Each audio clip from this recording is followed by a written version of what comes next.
Alright, we are back with more NFL coverage. First and foremost, hopefully you guys have also had a Merry Christmas and a good holiday break in this time, spending valuable time with family and those who you hold close to your own heart.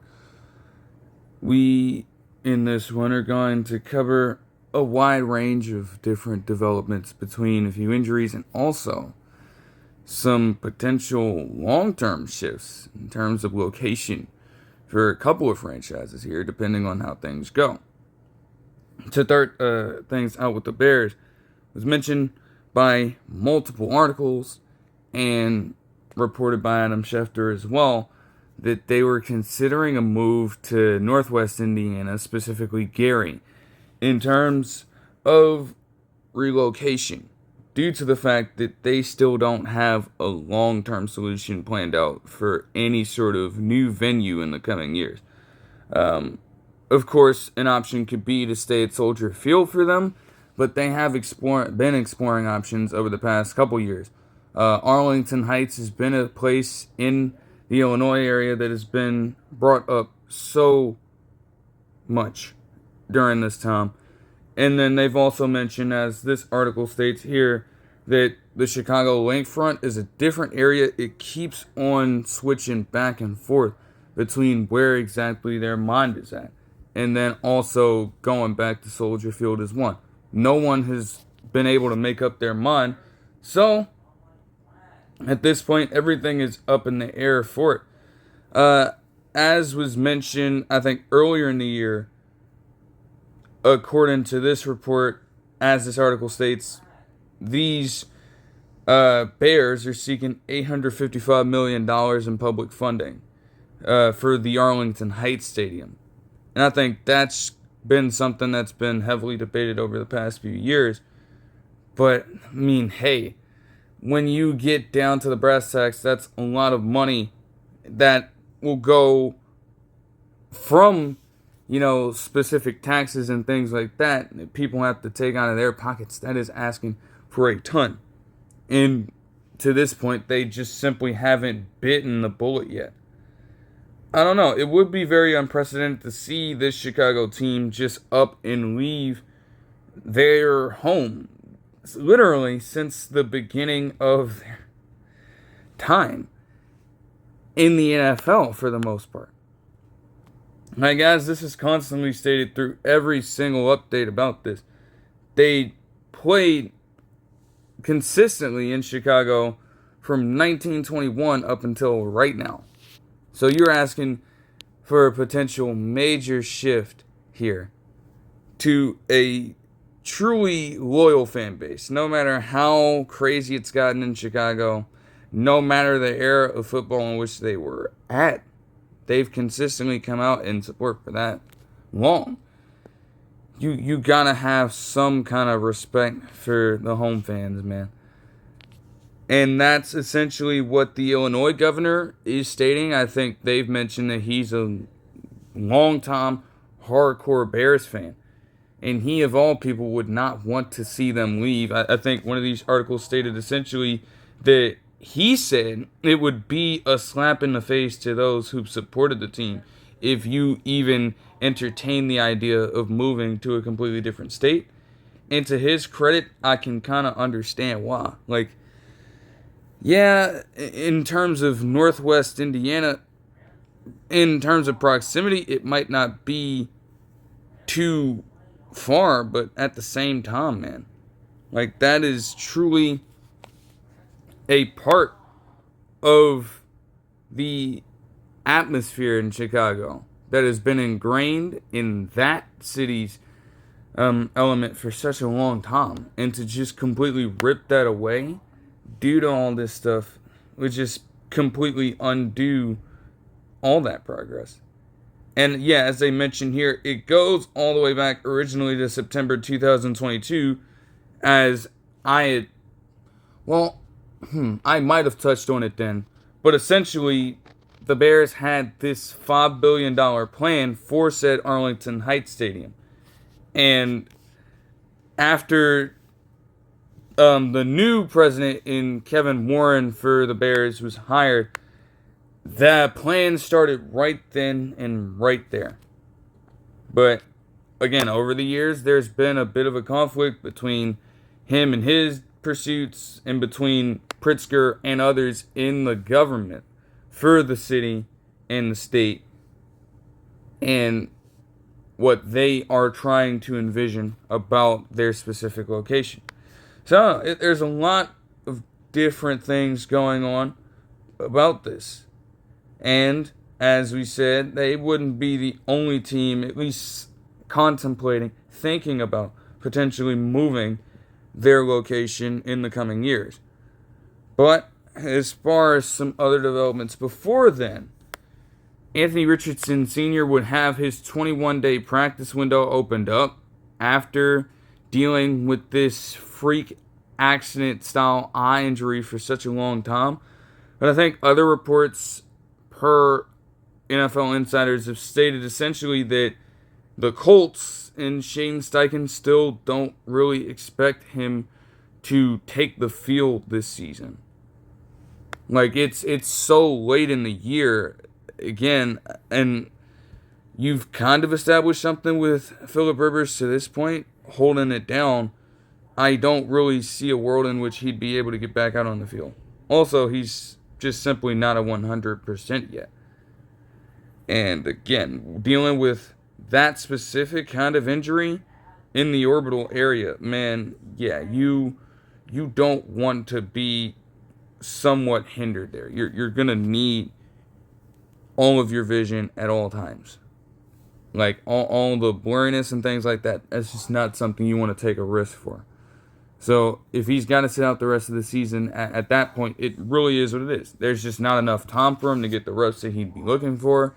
And he's still in very dire need of recovering from that.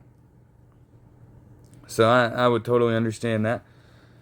Tremaine Edmunds would be questionable with a groin injury for the game against the Packers last week and would play, honestly, well, to say the least.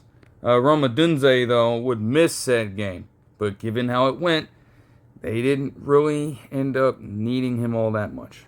They had Walker, the UDFA, step up in clutch time and make the damn play that he needed to make. So it was all good for them, to be honest. The Jaguars would sign Jakobi Meyers to a 3-year, $60 million contract extension, and it makes sense for them.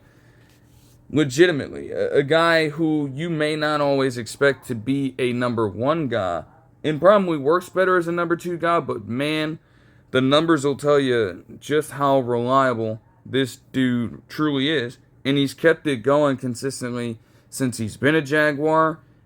While, they've been depleted a little bit with Tim Patrick not always being given the football, with Travis Hunter being out for the season, that's truly something that you can hang your hat on as a Jags fan. And it's paying off for them as they literally have a shot for the 1 seed right now. Myers and his contributions are a huge reason for that. More than you would consider right now. So it's fair to give him that extension. And it gives you a somewhat, at least a solution for the foreseeable future in terms of complementary pieces. Because, you have Travis Hunter come back potentially, but even then, throwing that out there, he'd probably still be, getting a few snaps per game on offense. I don't know. They'd have to work him into the swing of things and see how consistently they want to utilize him there. But if not, you have a guy in Jakobi Meyers that is more than ready to handle that duty. More than ready. There's not a doubt about it. So that's a great extension to have there. And it doesn't make him one of the more expensive wide receivers in the league, but he's getting a reasonable amount of money for what he can provide. So that is great on the Jags front office to make that happen. Minkah Fitzpatrick would be out against the Bengals with a calf injury T. Higgins would be questionable to return in the Dolphins game with a concussion. I think he ended up being okay. Enough to continue playing, though. Denzel Ward and David Njoku would be out of the game against the Bills with different injuries. And, oh boy, if it was that close of a match without them, man, the operation would have been a little bit better with having both of those guys out there at your disposal to work with on both sides of the football. But that's just me. Marcus Jones would be questionable with a knee injury for the game against the Ravens and would end up playing as well. And now the Chiefs, because they are also in a situation where they are potentially going to leave their stadium.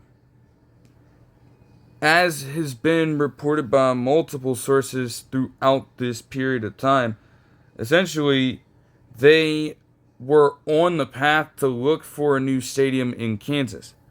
Clearly, there's no denying it, that they love Arrowhead Stadium. It's one of the best atmospheres in the NFL, still holds the Guinness World Record for loudest sound in terms of decibel rating in a given area.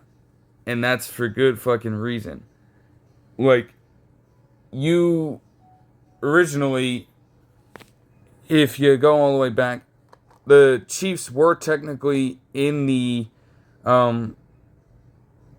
Kansas area, I should say, but ultimately moved, right around the time of the AFL-NFL merger and have been in Kansas City, Missouri ever since. So, again, similar thing, not exactly like going all the way back into the history books here to the very start of the NFL, but for a lot of the current Chiefs fans out there who were around for that, man, some of your fondest memories as a fan of the team began with them and have wholly consisted of them being in Missouri the whole time. So it would definitely break fans' hearts, and they even got a few statements from some of these fans talking about how heartbreaking it would be to see them potentially leave for Kansas. Even though this stadium has the potential to be built across the Kansas-Missouri line, as an article that I read stated. Man, there's a lot that goes into it, though. They had also been in a situation. Now, I know I talked about this last year for sure when it happened. We got to go all the way back to a situation last year where, as this article states, voters in Jackson County soundly defeated a local sales tax extension last year that would have helped to finance an $800 million renovation of Arrowhead and a $2 billion ballpark district for the Royals in downtown Kansas City. End quote. Yeah, massive fucking bread. But again, in terms of that specific county in Missouri, they shut it down. Because once you sign off on that shit, if you allow it, essentially they're going to be building all this property in your neighborhood while potentially taking down different monuments and buildings just to clear out space. And that could cause problems for those who are inhabiting those spaces, because they themselves would have to be forced to just leave, try to relocate elsewhere. And not everybody in that area can afford to uproot everything that they've grown accustomed to, or have the means to be able to find a different place of residence entirely, on top of handling other belongings that may have come with them in the first damn place. Like, that is just a lot to ask. So naturally they would shut that down. But that's how you know that the goals of trying to renovate this were getting pretty lofty. That's a lot of money as it is. And, also for the Royals, that's a hell of a lot to try to overhaul in one fell swoop. But at the same time, as these articles have gone through as well, the quality, even though the atmosphere is still great, the quality of some of the accommodations in there between, different rooms, different structures on the outside of the building. There's been wear and tear there. They've deteriorated over the past few years, as these articles have stated. So, if you aren't willing to find a new stadium, but you also are not willing to have people go out of their way to inadvertently help you fix up the old one, that just puts you in a little bit of a pickle. And, either way, as things are stated here, the lease for both stadiums, including the one for the Royals, would expire in January 2031. So, there'd still technically be time for them to make a decision, but it's something that's going to take a lot of overall effort to handle. You can't just try to shortchange this and also wait until the last minute potentially to strike a deal on something. The time is clearly winding down for them to make some kind of move, though. And, it's not lost on everybody. This governor as well also happens to be a longtime Chiefs fan, and he was just hell-bent on trying to make sure that the team could stay in Kansas City for as long as possible. As this quote states, Governor Mike Ho, had backed a special legislative session in June to authorize bonds covering up to 50% of the cost of new or renovated stadiums, plus up to $50 million of tax credits for each stadium and unspecified aid from local governments. End quote. Damn. Those are some bold movements. But again, I guess from his standpoint, as a person that grew up watching them, gaining accustomed to them as a fan, and ultimately being in a position to hold some kind of say in this, he's trying at that point to take it upon himself and just do whatever is necessary in his mind to secure this.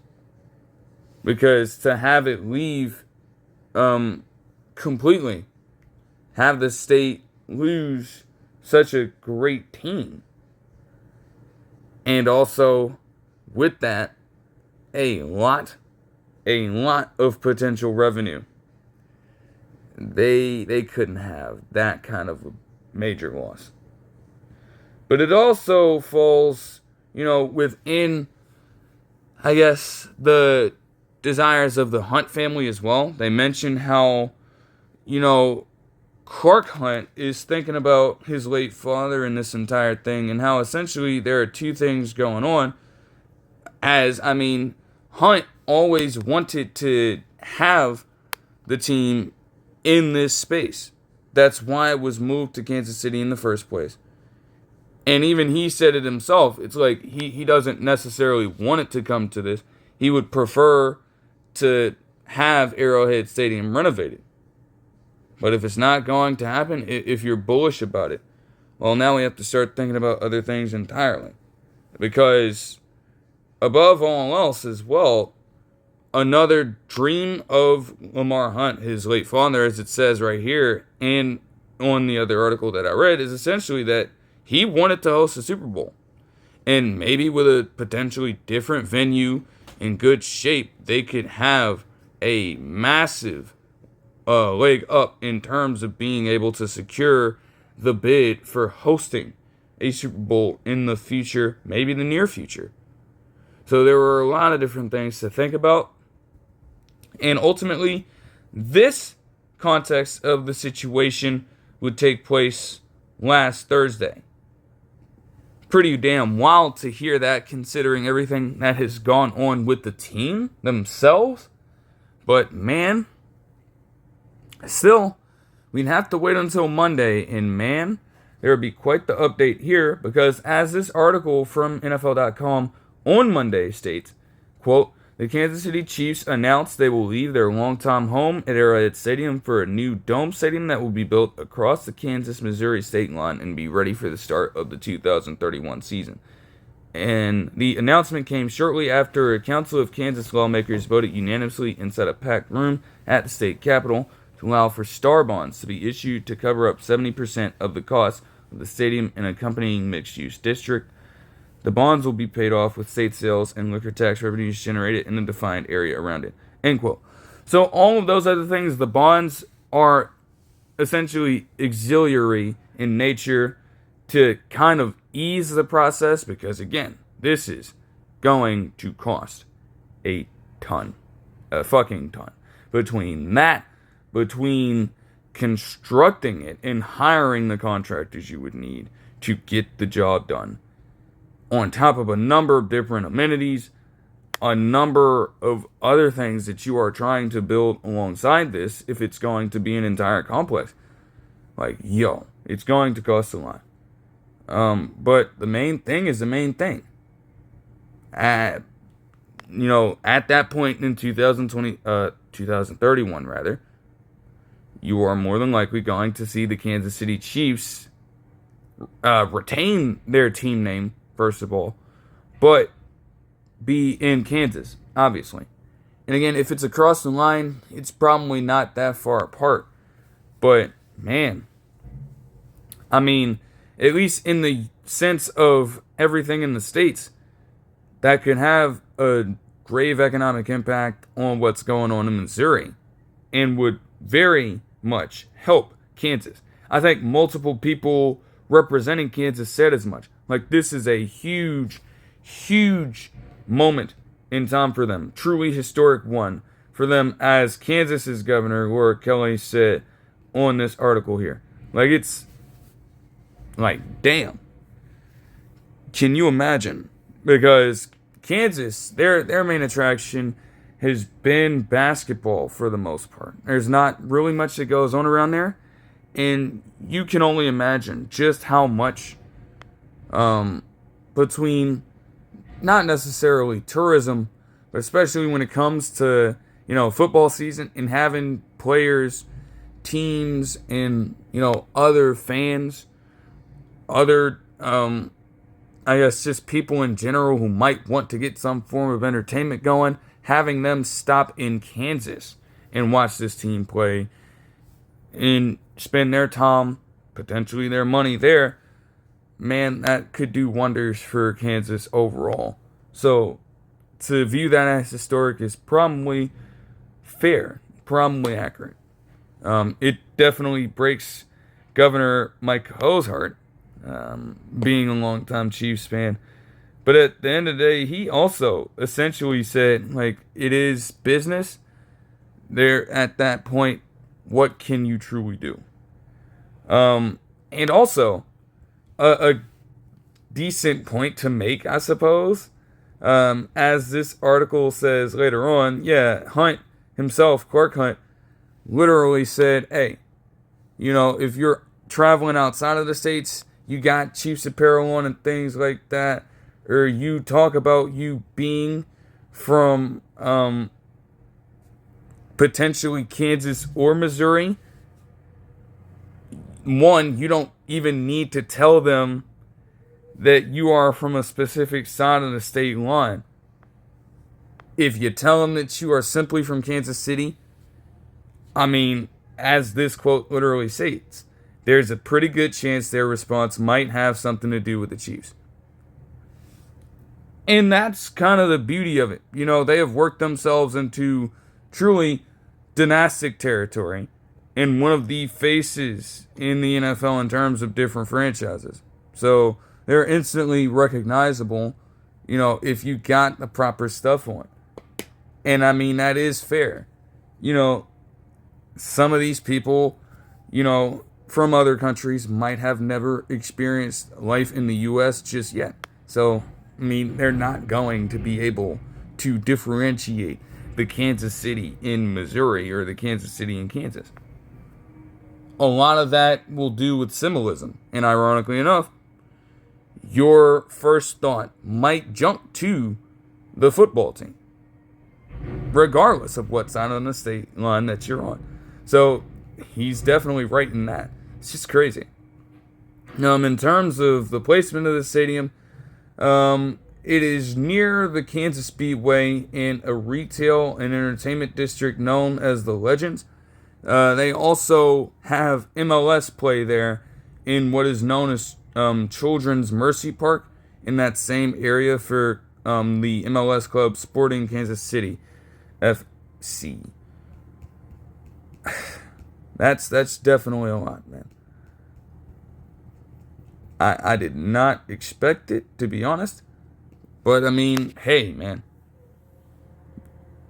That is how it goes sometimes. Okay. So for some more craziness, just overall, between a few injuries and also just, oh boy. Okay, so Alvin Kamara would be out with a knee injury against the Jets, but they didn't need his services. They didn't even run the ball all that well, and they still beat the shit out of the Jets, so it was fine. Kayvon Thibodeaux would be out with a shoulder injury versus the Vikings. The defense honestly played fine overall. I think we all understand what exactly went into them losing that game. Rashee Rice and Tyquan Thornton would both be placed on IR as they had been dealing with concussions for a long time. And I don't know, it's kind of like I can understand the move. You know, I'm sure that the Chiefs would still be trying to go out there and compete, but they're severely depleted. They've already been eliminated. And, you know, if they're dealing with those injuries, why even bother trying to force them to go out there and play at far less than 100% and risk something potentially worse happening to either one of them? It's just not worth it at all. Kyle Hamilton would be questionable with an ankle injury and would end up playing in the game against the Pats. He did actually have a few good plays in there. Probably one of the more consistent defenders that they had on the night, if that's saying much about this defense. Chuck Jones would be out with an ankle injury against the Dolphins, but once more, they just went to town on them offensively. And, like, special teams in that sense wasn't really required all that much. They were solid on all three levels of the game. Truly. Stingley Jr. would be questionable with an oblique injury against the Raiders. I believe that he did play and baited Geno Smith into a horrible interception. The Bills would, I guess, to try to give themselves a little more depth in their pass rush beyond just A.J. Epinesa and Greg Rousseau at the moment, they would sign Matthew Judon. I mean, it can't really hurt them at this point. You do have a strong front four as it is. But I guess if they ever are feeling desperate, you know, to have Matthew Judon at this stage of his career as a potential backup plan, rotational piece, isn't necessarily a bad thing. Because when the Dolphins relied on him to start and be the sole initiator of a pass rush at times, it clearly did not work out. We got far from that as we possibly could. The NFL would fine Puka Nacua $25,000 for comments made on a live stream of Aiden Ross's about how essentially the referees have their own personal chat logs talking about the calls that they miss and how they want to be on TV too and things like that, questioning their integrity essentially. And to, you know, his credit, in some cases, I mean, you're just going to be talking that smack. Because there are moments where refs do legitimately screw up so badly. And it's not hard to see that. So $25,000 is relatively tame.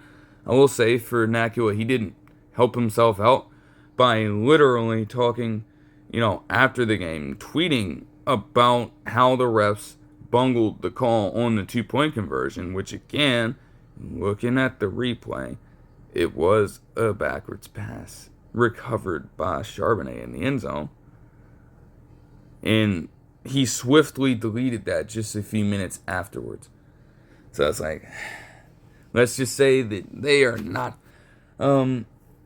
in really good spirits about that. There's definitely something brewing there, I guess, because they will not constantly continue to take that. And Nike was also at that point clearly just fed up for a number of different reasons.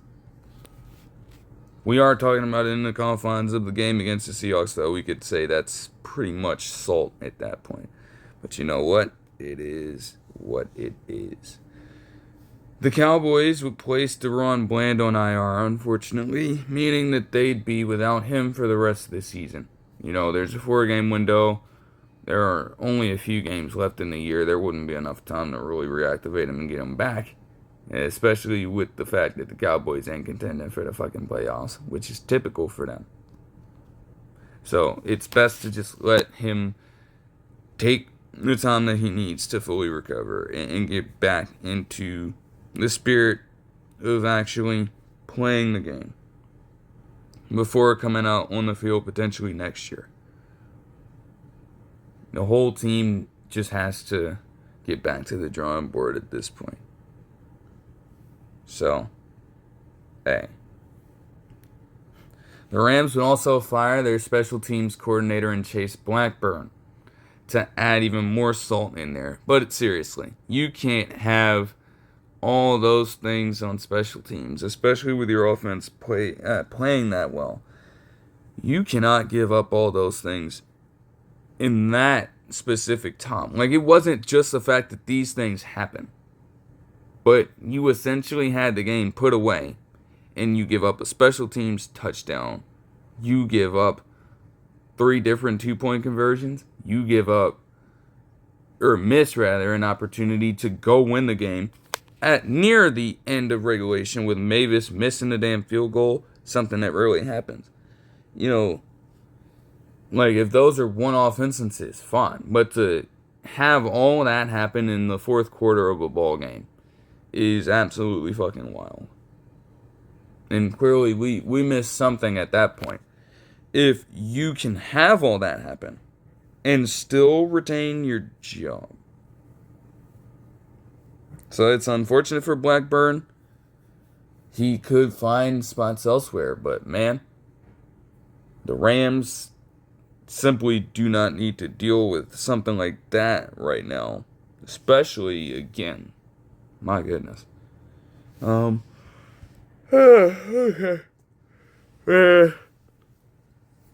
Man. So, for some other injuries here, I mentioned a couple already. But for the other ones, Donte Jackson would be out for a groin injury, or will be out with a groin injury. Dee Eskridge is also out with a toe injury and missed the rest of the game against the Bengals. Tyler Lockett would be back out of the Texans game, also dealing with a wrist injury yet again, which is just strange to me. John Fitzpatrick of the Packers would suffer a torn Achilles and will miss the rest of the season per Adam Schefter. To deplete that tight end room even further, you know, Musgrave is still there, but the depth behind it is just shot, with Kraft already emerging as the number one and being out, and now Fitzpatrick, who's probably a tertiary option there, also being slated to miss the rest of the season. The Chiefs would sign Shane Buechele. Man, we are really getting into some desperate times. The NFL would suspend DK Metcalf 2 games, and he tried to appeal it, but it was shut down. Per Adam Schefter as well. Man, he literally goes over to this blue-haired fan. I don't really know what the context is there. And there have been a constant variety of allusions to what might be going on with that specifically. But I'm not sure. Regardless, you had DK Metcalf go over there during a point in the game where no cameras were really panned over to that area of the field. And I guess with this fan who he apparently, through other sources, had a history with, something similar with this fan happened to him last year in Seattle. I'm supposing in the Monday Night Football game in September at that point between the Lions and the Seahawks. And when he was at this game, he had DK Metcalf's Steelers jersey in hand. He walked over there, I guess, trying to see what was up. And then apparently something was said, and it led to DK Metcalf doing that to him. Now, I can't speculate as to what exactly was said. There have been a number of different things thrown out. DK Metcalf himself essentially stated that he called him something that you shouldn't call a black man. And there were also other things stating his mother was called out of name in that specific word. And also just said, some crazy outlandish stuff. Other sources have also said that this fan just said DK Metcalf's full name and he didn't take a liking to it. So he smacked the shit out of him. So there are a variety of different ways to go with this. We don't really know. Would it be easier if there was some kind of mic in the area? That would be a little better, but that would infringe on a whole hell of a lot. So you simply just don't do that. There's a lot of uncertainty that comes with that, but the main thing, of course, obviously comes to this. The reason that they put out for the 2-game suspension is essentially conduct detrimental to the NFL.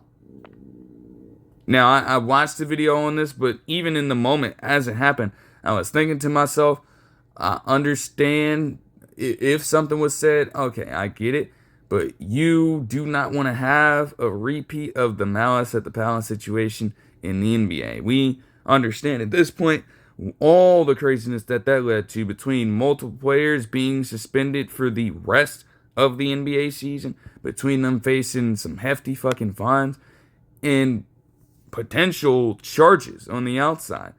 It was fucking terrible. Not to mention how it derailed that entire Pacers team from really being able to, maximize the final year, or at least the final years, I should say, of Reggie Miller's career. Like, they were rolling up until that point, which people don't seem to understand. And everything tanked afterwards. Man, oh man. You simply don't want a repeat of that here.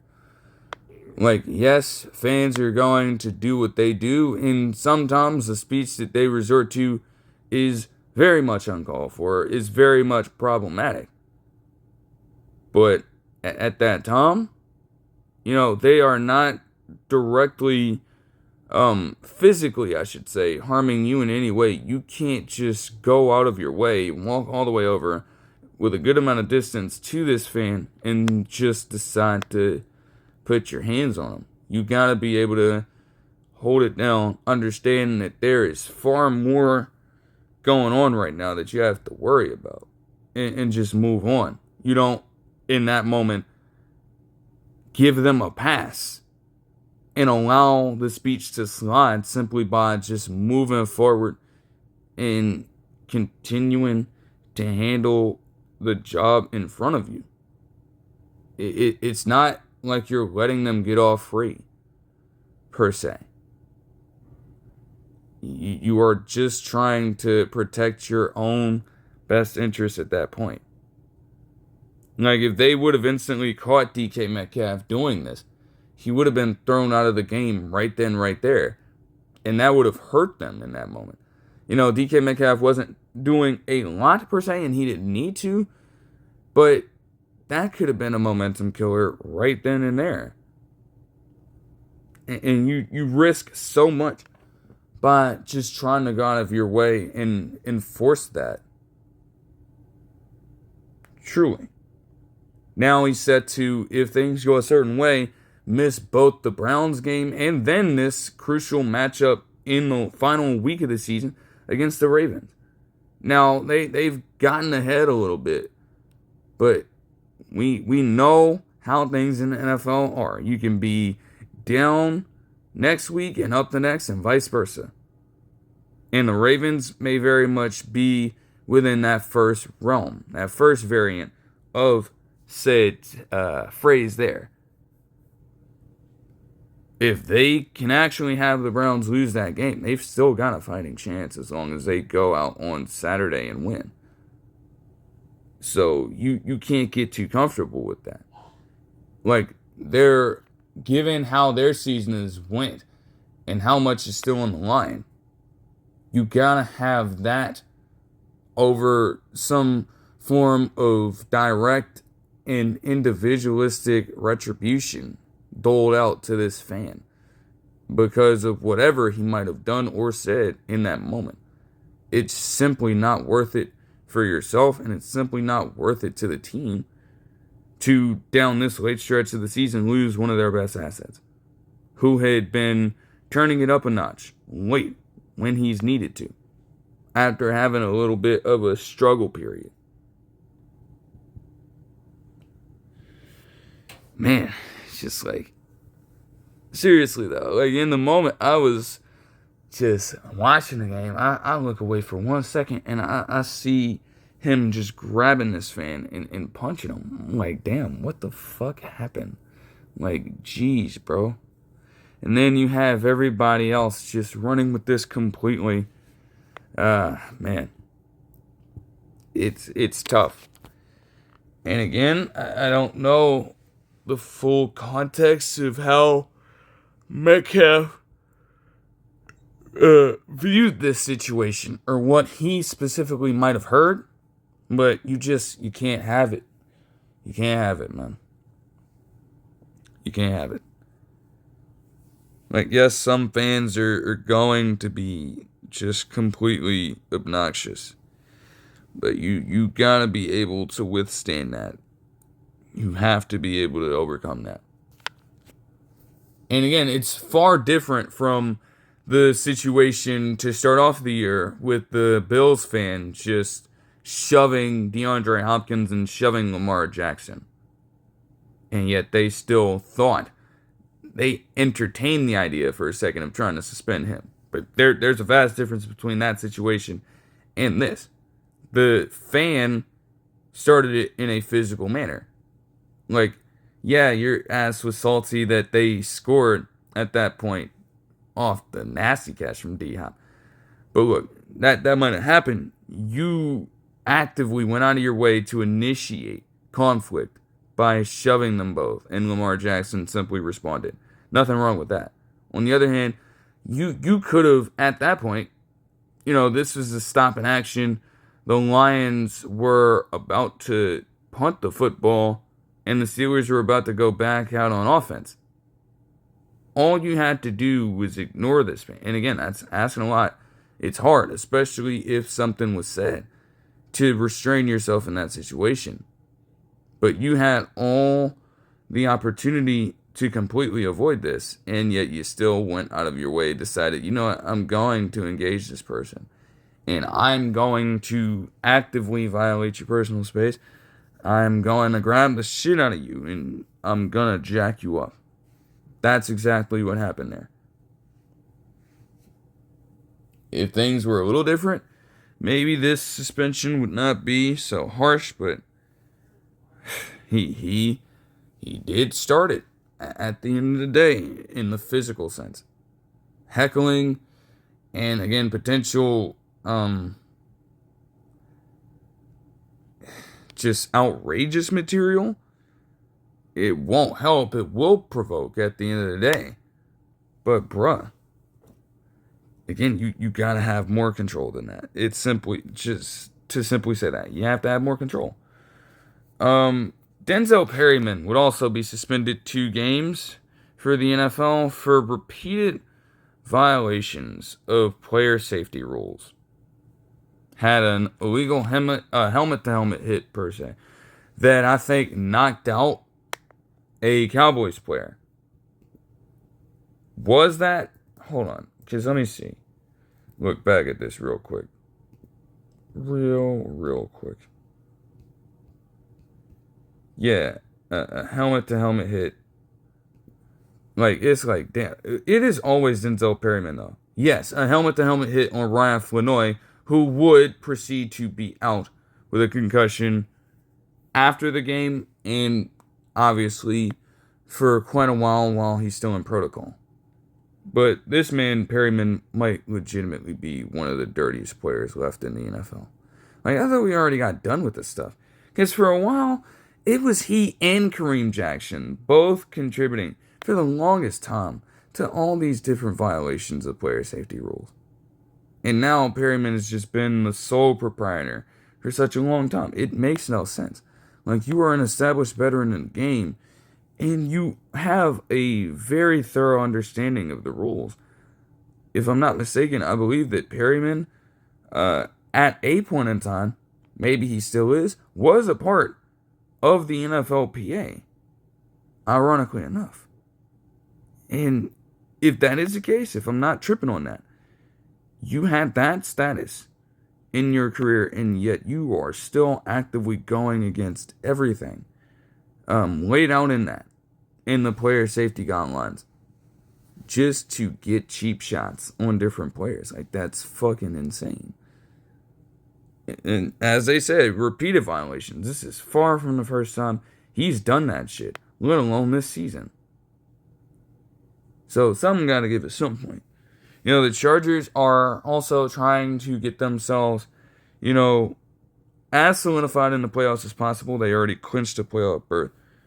But, man, they want to be at full strength to try to close the season off on a good note. I believe they themselves have a chance at the 1 seed, too.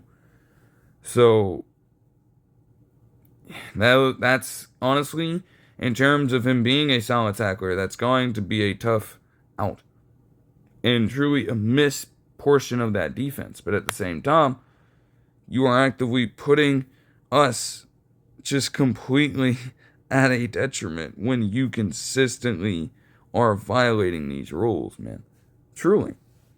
And it leads to something every single time. Every single time. Luckily for him, the Chargers won in this game. But, man, like, you've got to stop it. The Commanders would sign Jamal Agnew and then waive him, unfortunately, per an ESPN NFL Insider. Donte Jackson would be considered day-to-day with a groin injury. George Kittle, during the football game on Monday night between the Colts and the 49ers, would suffer a low to mid-grade ankle sprain, as found out through an MRI report on Tuesday at that point. And he is going to miss some time. How much time? That wasn't outlined specifically. But for a man in George Kittle who's already missed like 6 games this season, to have him miss any more would be tough, especially after he had a pretty damn good performance, I think season best performance, against the Colts as well. Like 7 receptions for 115 yards. So, man, that's heavily unfortunate. The Jets would also place Justin Fields on IR to cap things off there for development specifically in the last week. And I mean, it's unfortunate, man. It's unfortunate for Justin Fields to, cap off the season like that. It wasn't helpful that he had already gotten benched for Tyrod Taylor at that point. And since then, he has not gotten back on the field. To sum that up, essentially, man, it's like they still have got a lot of work to do. That'll be the second year at that point of Justin Fields' 2-year, $40 million contract. So it ain't that bad, but man, you gotta be able to take massive steps forward. And this entire offense as a whole will have to, in order for them to truly find some form of success. But that'll do it for this one. I hope you guys enjoyed the video, and I'll see you guys in the next one. Peace.